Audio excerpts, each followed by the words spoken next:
Hello दोस्तों, नमस्कार। एक बार फिर से मैं अपने इस चैनल राजेंद्र तंत्र में आपका स्वागत करता हूं।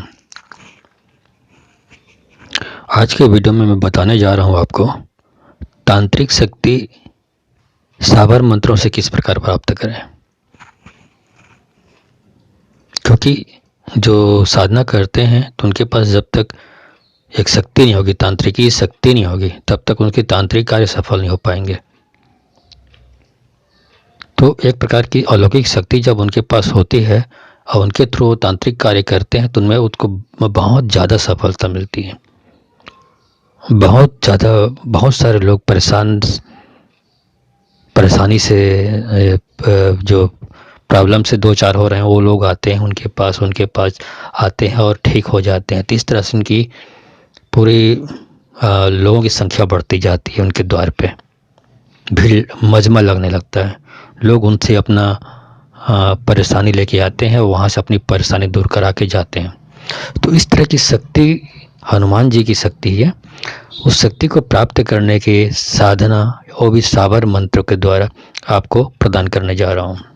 बहुत गुप्त साधना है, इसलिए आप इसको ध्यान से समझिए। जानना चाहते हैं तो वीडियो पे बने रहें। साथ ही आप चैनल को सब्सक्राइब करना ना भूलें और नोटिफिकेशन के लिए जो बेल आइकॉन है उसको आप क्लिक कर दें। धन्यवाद। हर तांत्रिक चाहता है, जो भी थोड़ा बहुत भी सीख के जो तांत्रिक कार्य में गद्दी पे बैठे हुए हैं और लोगों का विभिन्न प्रकार की समस्या लेके जो उनके पास आते हैं उनका इलाज करते हैं, उनको तांत्रिक तरीके से झाड़ा करते हैं, झाड़ा फूँक करते हैं और उनको उनकी परेशानी से मुक्त करते हैं। लेकिन इसके साथ यदि कोई अलौकिक शक्ति का हाथ उनके ऊपर हो तो बहुत सारी जो शक्तियाँ हैं, ये बहुत सारे कार्य तो ऐसे ही कर देते हैं, बड़े बड़े कार्य कर देते हैं। क्योंकि बहुत सारे लोग ऐसे होते हैं जिनकी प्रॉब्लम भी बड़ी होती है और एक सामान्य तंत्रिक के बस की बात नहीं होती। तो इस तरह की शक्तियाँ जब होती है तो वो उनके सारे कार्य वो स्वयं हल कर देते हैं। तांत्रिक को करने की ज़रूरत नहीं पड़ती, सिर्फ उनको भेजना होता है। तांत्रिक को उन शक्तियों को भेजनी होती है हेल्प करने के लिए सामने वाले परेशानी से जुड़े लोगों के पास, जिनको परेशानी है उनके पास, और वो उनको इस प्रॉब्लम को सॉल्व कर देते हैं। इस तरह से तांत्रिक को भी बहुत दुआएं मिलती है लोगों से। और एक कुछ जब दूसरों का काम किया जाता है, दूसरों की सेवा की जाती है तो थोड़ा आर्थिक लाभ भी उनको प्राप्त हो जाता है।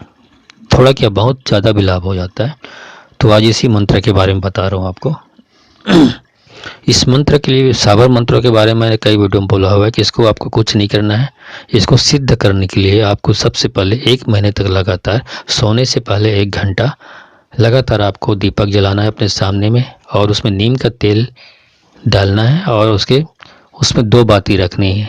2 बाती रखने के बाद 1 मिनट तक लगातार आपको जाप करनी है इस मंत्र की।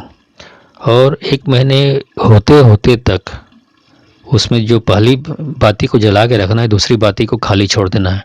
मतलब पहली बाती को लौ डालनी है ये पहली बाती में, दूसरी बाती को जलानी नहीं है। तो महीने के होते होते तक वो पहली बाती जब दूसरी बाती को खींच कर जला देगी, लौ ला देगी उसमें, तो समझ जाइए कि जो आप मंत्र आप जाप कर रहे हैं उसमें एक चैतन्य प्राण शक्ति आ चुका है। अब वो उसके बाद वो काम करेगा। ठीक है। इसके बाद जब ये संपन्न हो जाता है तो उसके बाद जब भी आप 7 बार इस पढ़ेंगे तो जो अलौकिक शक्ति आपके पास आएगी और उससे आप उस काम करवा पाएंगे। तो इसका जो मंत्र है वो इस प्रकार है। ये साबर मंत्र बहुत पावरफुल, शक्तिशाली साबर मंत्र है। मंत्र है ओम ज्योति स्वरूप प्रभु राम भक्त महाशक्ति वीर हनुमान अंजनी पुत्र सीता भक्त महाविष्णु गुरु अचेत मात्र नमः नमः नमः शक्ति दो, कृपा करो शक्ति दो। ये है मंत्र। इसी को 1 महीने तक लगातार जाप करेंगे तो ये इसमें चैतन्यता आ जाएगी। उसके बाद जब भी ज़रूरत पड़ेगी आपको 7 बार जाप करेंगे तो ये शक्ति आपके पास उपस्थित हो जाएगी। सामने भी आकर उपस्थित हो सकती है और अपने उपस्थिति को महसूस कराकर भी आपको किसी और तरीके से आपको अनुभव करा सकती है उपस्थिति। वो दोनों प्रकार से हो सकता है। आपकी साधना कितनी आप पेशेंस के साथ और क्या बोलते हैं, श्रद्धा के साथ करते हैं, उसके ऊपर डिपेंड करता है। ठीक है, तो यह है शक्ति प्रदायक हनुमान सिद्धि साबर मंत्र। धन्यवाद।